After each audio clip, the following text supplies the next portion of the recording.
Hi there.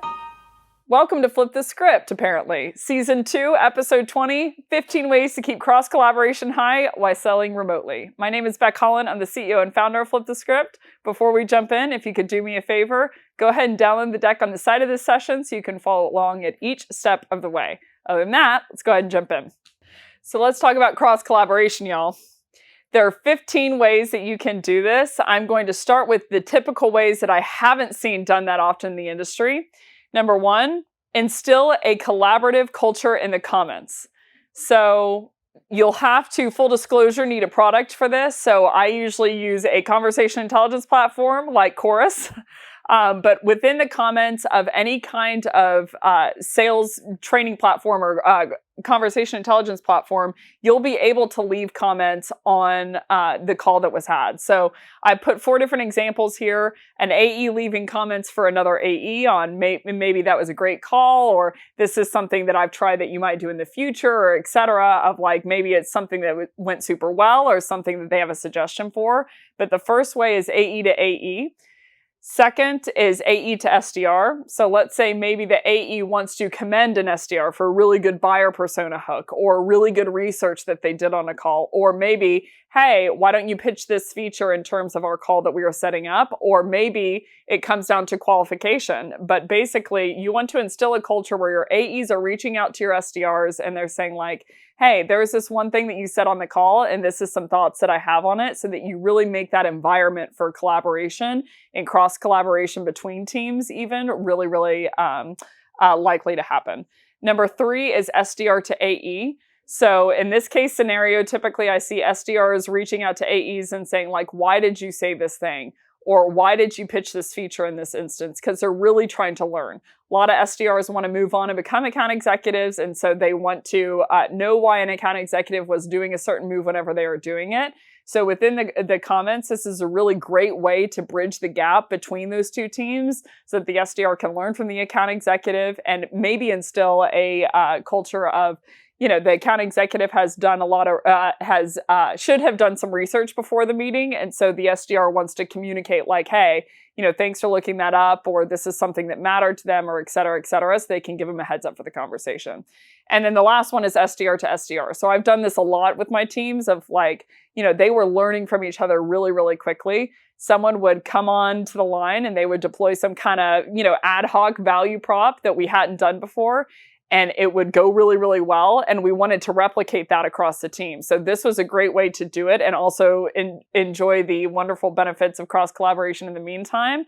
Of an SDR says like, hey, this actually went really smoothly. They would tag me in it. I look at it and go, actually, that sounds really great. And then I would cross-tag all of my SDRs in the process and say like, hey, this is the new way that we are going to pitch, you know, vice presidents of sales whenever we get them on the phone during COVID is how we're selling remotely, et cetera. So you get the point, but basically you want to instill a culture where people are not only motivated, but they're excited to leave thoughts on each other's calls so that it really gets them to work as a team.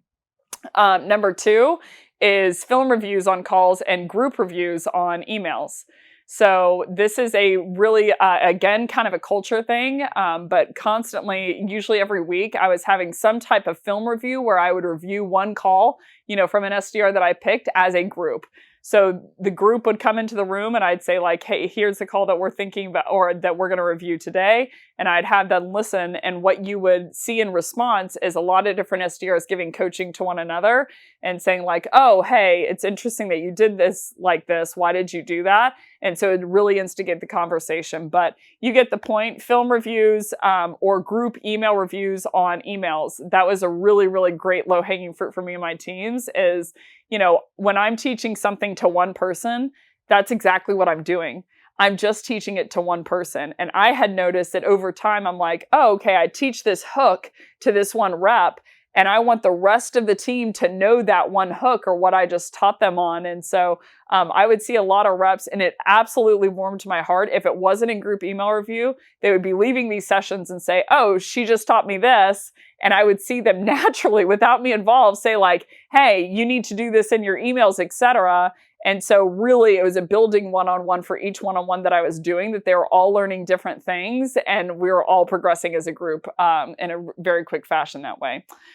Number 3, how to increase cross collaboration. This is a really interesting one, is a pooled bag with an SDR and an AE on meeting quota. So a lot of times an SDR has a meeting quota and the AE is just supported by that meeting quota, and they can't understand, how do I get these two to really work together as a pair, and how do I get the AE to invest in the SDR? So quick low-hanging fruit of what I've done in the past is I give the AE a total meeting quota. I say, okay, the SDR's meeting quota is 12, your meeting quota is 15, and so you can achieve that by one of 2 ways, either getting your SDR to book meetings for you or self-prospecting. So the quicker way to do that is you'll see the account executive really start to invest in the SDR. And I also tell them on the back end, the AE on the back end, if you don't hit 50% of this meeting quota, then your inbound pool is pulled entirely. So you'll see the account executives all of a sudden really investing in their SDR, knowing that they have to group win by booking meetings to really get the account executive there in terms of quota. So that's an interesting way that I haven't seen done before. Full disclosure, this overnight turned them into a really, really tight-knit pair. Number 4, response emails on a channel in Slack. So I had an entire Slack channel where basically the SDRs or the account executives would log responses that they were getting. So responses, we do all of this work on the front end. We try to identify the prospect. We try to find their email address. We try to find their phone number. We try to find a good hook. We try to find a good personalized premise. And once we do, and we finally get the response, I have seen a lot of reps, if it's not a yes, then essentially they're like, oh, well, this, I'm just going to move on. It is much easier. Full disclosure, it is much easier to convert responses, regardless of what those responses are, than it is to do cold lead gen. So, there are going to be some responses that are quote unquote objections that are very real and that we can't quote unquote counter into a meeting. So if you want to see more on that, there's another session in season 2 where I talk about how to understand if a objection is real and how to have a conversation in a way that's really thought-provoking and compelling and book a meeting. So some of these objections are real. You can't get around them. I pulled budget. There's a hiring freeze. There's a budget freeze. I just laid off 400 people. Those are real and we cannot counter them. But there are a delta of, I would say, about anywhere from 60 to 75% of responses that you can counter into really getting a meeting. And it's almost like a shell objection. So we would have an entire Slack channel where we were logging those responses. And my initial thought at the onset was like, okay, this is going to be a quick way for me to tell them what to say. But what I saw happening was I would coach one-on-one. Sometimes I would respond, and basically I'd be booked up in meetings, and all of a sudden my SDRs were telling each other what to say. So they were starting to collaborate in a way of like, this is what I think the direction that she would go. So it's not about who they are when I'm in the room. It's not about them deploying something that I've said. The marker of a really, really good leader and the marker of a good coach is how their SDRs and team can perform whenever they're not in the room. That is the only marker. I saw a video once of someone who's doing some sales training, and they made a call for one of their clients live. And basically, they booked the meeting for the client that they were training. And they were super excited about that and put a video up online. And I'm like, that's cool. Like, you were able to do it. But all you showed me is that you're able to do it. You didn't show me that that person that you were training was able to do it. And that's the only thing, arguably, that matters. Because you're not going to be there 99% of the time as a leader. So you want to make sure that you instill some kind of culture where your SDRs, your AEs, if you are out of the country or whatever for a month, that they can live on without you and that they can live on super well. Number 5, team-based cold call blitz. This is a great way to cause cross-collaboration. So I would do a number of cold call blitzes during the week, usually anywhere from 2 to 3, where everyone would get in the room pre-COVID. Now it's a virtual room where basically they're going around the horn and they're making cold calls for motivation. So instead of just watching each other cold call, you'll see them kind of give notes and get really excited whenever someone picks up. So it's kind of a low-hanging fruit of how to get the cross-collaboration juju going. Number 6, group coaching session. So I referred to this earlier, but basically within group coaching session, I think as a low-hanging fruit, in the beginning, I was coaching people on one particular point, and I would say, okay, I'm going to review their email beforehand, and then I'm going to come to deck with 3 things that they should change, and the value of the group session is that everyone else is seeing the things that I would correct. But then I made a change one day. I said, instead of me telling them what I thought was good and bad about this email, what is their retention? What if I ask them? So I remember the day that I did it, let's call the rep, Karen. I said, hey, Karen, before I jump into this, what did you think about Ben's email? Karen comes on the line. She says, I thought it was really, really good here, but they didn't hook it well enough. And I'm like, anything else? She was like, it could have been a little more brief. The 3 points that she said were the 3 points that I was thinking. So not only, number one, did it really instill validity to it because someone else was prepping that work of what I was thinking before I said it, but number two, it gave me a great litmus test that my reps were starting to understand the ways of how to do good outreach. So I didn't necessarily have to be in the room all the time. They were thinking the same thing about this email that I was thinking. So group coaching session, my tip here for cross-collaborative purposes is start with asking one of the reps in the room, and it's going to be very Russian roulette style, but start with asking them, hey, Ben, what did you think of Karen's email? Or John, what did you think of Linda's email? Or Ross, what did you think of Russ's email, etc. So that you start to see them interact with one another, because usually they have the right thoughts, and a lot of the thoughts, if you're a good coach, of what you were thinking. Number 7 for cross collaboration, do a points-based competition for booking a meeting with email or call. So I actually did this last December with my team, where basically I said, okay, we're going to do a blitz competition. It's going to be 6 hours. I'm going to team you up into teams of 3. You can do anything. The only rule is that there are 2 rules. Number 1, you cannot use me. So I can be of no use in terms of strategy. I can be no use in terms of, deployment or what you were thinking in terms of messaging, etc. You only can depend on one another. And number 2, the outreach has to be sent in that time slot, and the meeting has to be booked in that time slot.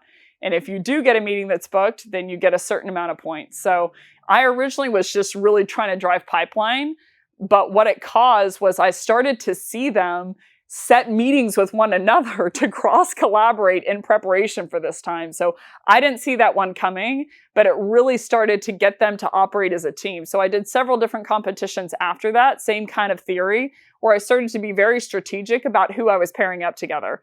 Maybe I had a really great rep on cold calls and a really great rep on emails, and they both could learn from each other, so I paired them together. Or maybe I had a rep that, had a lot of activity and one rep that went quality only, but very low activity. And I wanted them to really rub off on one another. So I paired them together. But this was a great way for them to learn from one another, because they had to cross collaborate with the people that I assigned them to. So if you're strategic about this, then you can not only get them cross collaborating, but cross collaborating with people that you want them to collaborate with. Number 8, inventing a technique together. Oh, a lot of my reps would do this. So a lot of people in the industry have wondered how I am, quote unquote, building so quickly. They're like, well, she seems to be coming out with, whatever. This is what I've heard. It's like, she seems to be coming out with new ideas pretty consistently. And I'm like, well, it's because it's not me most of the time. So I'm a fraud. Most people in the industry who are watching this material, a lot of them will ping me back and say hey, I 2x, 3x pipeline because of your personalization at scale session. And I'm like, great, can you send me over, do me one favor, do you mind sending me over the outreach that you sent over? And they're like, no problem. They send it over, and I'm like, oh, here's a different hook that I didn't normally do in that way. So I'd ask them a couple questions, and then I'd deploy it on my team. So I was really using the power of the industry and the power of groupthink of everyone who is watching the content to fuel future content and to fuel the ideas that were coming in. So a lot of these different ideas were not ideas that the genesis was me. So I'm like, I really want to instill a culture of this, find a way to harness in this horsepower, and then get the hell out of the way. because I am not the genesis of all great ideas. I would argue that I'm not the genesis of even a high volume of them. So within your teams, within your reps, if you hired correctly, you hired the really smart people who want to do more for you, who are very, very hungry. So I would really put the reins on this by saying like, okay, guys, I need a new hook. I need a new way to hook, personalization to relevance, or I need a new way to pattern interrupt to humanize me on a cold call. What does everyone have? So I'll never forget whenever I walked into a room and I said, okay, this meeting's going to be short. I need a new hook. You got 20 minutes to give me one.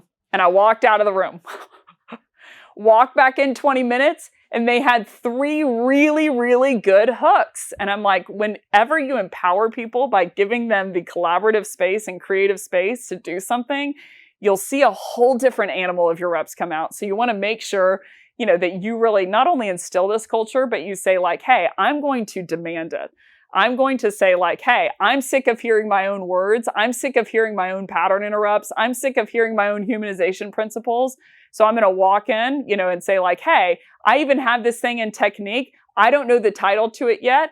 You guys have till end of day. Thank you in advance. Give me some kind of title.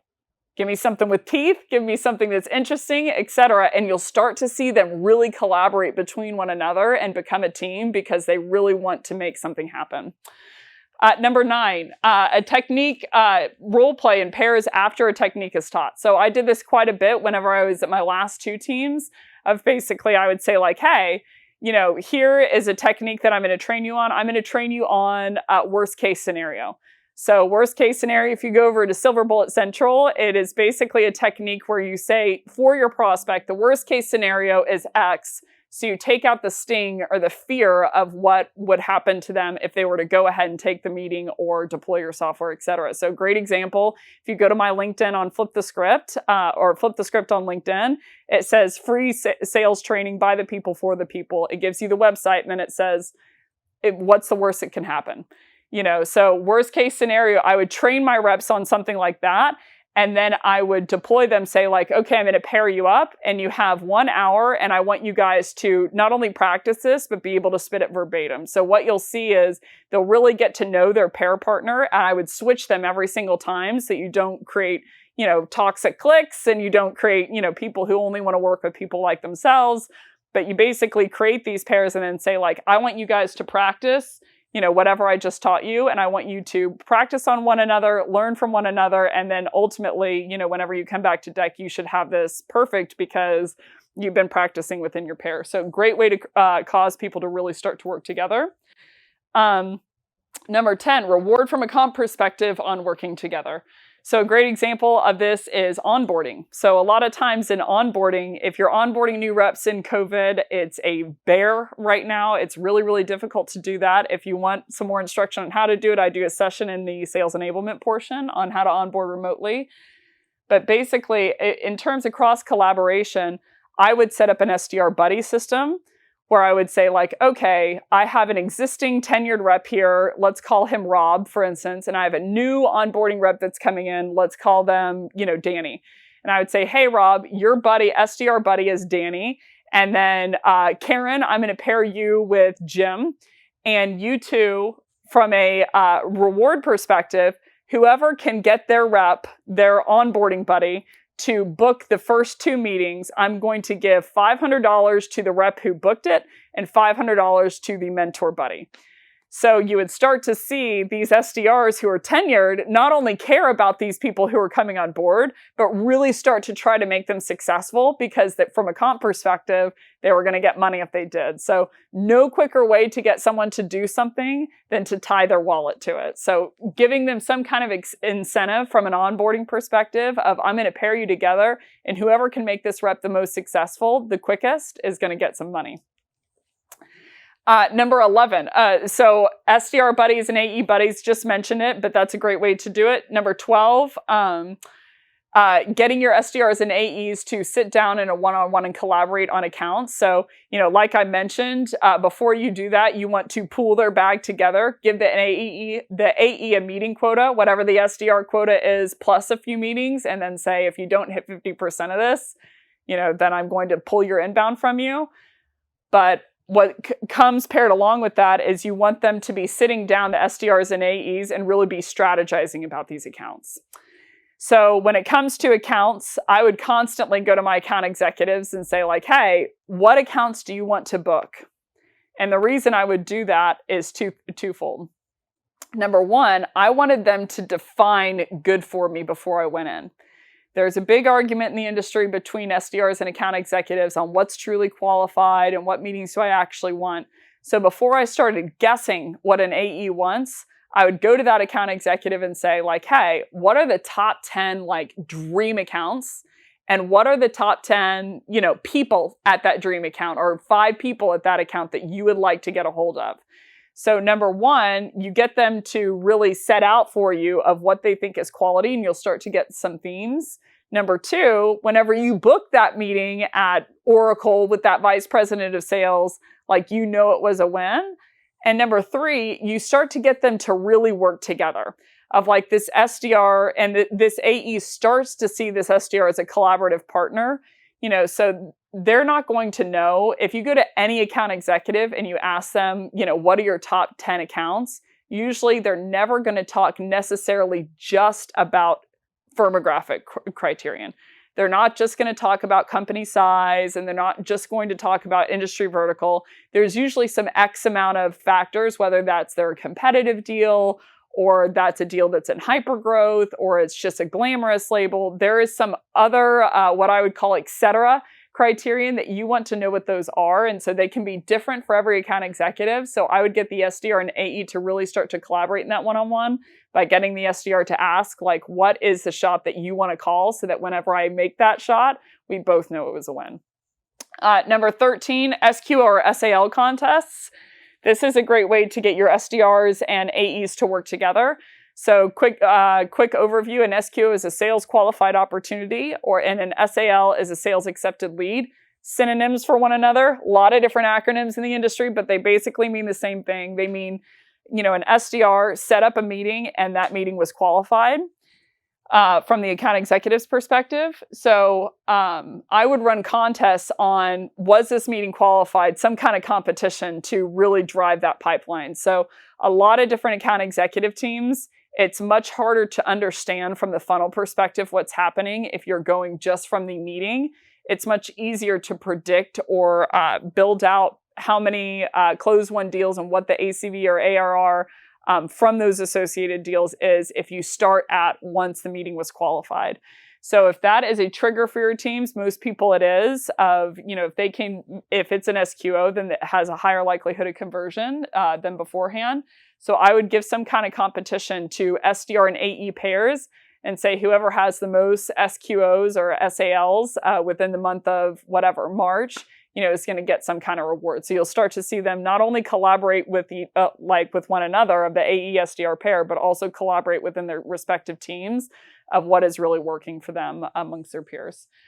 Number 14, I'll be pretty brief here, SDR team-based supportive marketing efforts. So basically, if you have, I'll give you an instance. I went on a tour for Flip the Script whenever I was at my former org, Chorus, and I brought a lot of SDRs on tour with me. Insatiably good experience. They were super professional, handed every single thing that I could think of, and I strapped them with a lot. Hey, I need you guys to hand out swag. I need you there ahead of time. You have to go on the road with me. You need to book the swag. You need to help with the food. You need to do a check-in, et cetera, et cetera. And that team really stepped up. I saw them get not only really into it, but excited about doing it. So when it comes to marketing efforts, I don't know if that was just, for the tour. I assume that it's not.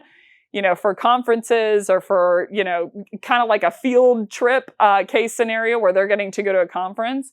If you get SDRs to start supporting marketing events, I wouldn't do too many of them because it takes a lot of time. But basically pod them off and say like, okay, this pod is going to go to this conference. This pod is going to go to this conference. And they start to work interdependently with one another. And then the last one is team events. I think this is the most commonly done in terms of how to get them to really cross-collaborate. But any kind of team events that you want to have, whether that's a virtual, happy hour or virtual. I've even seen scavenger hunts by team or etc. But basically any team events that you can do virtually. But I think it shouldn't go much deeper. I see a lot of people doing this, but that is it. That is a 15. So in summary, I know that cross collaboration is tough, period. I know it's even tougher during COVID. So I think that everyone their heart's in the right place. And I know we're all after the same thing. And that's getting our teams to really work with one another. I think having a strength of an individual versus having the strength of a team really gel together is the difference is night and day. So I know that it's tough during times that are going on right now, but I think that there are some really fun, innovative strategies that we can not only pool their wallet together and align their interests, but we can get them from a motivational perspective working together more than they even were whenever they were in the office. So that is everything. Thanks so much, everybody, for watching. If you like this session and want to hear more, be sure to check out all the other sessions that we have within Season 2 on COVID topics. If you really like this session, go to Flip the Script on LinkedIn and be sure to give us some love and your top 2 takeaways so I know what you want to hear more of. Either way, I hope you have a great rest of your day.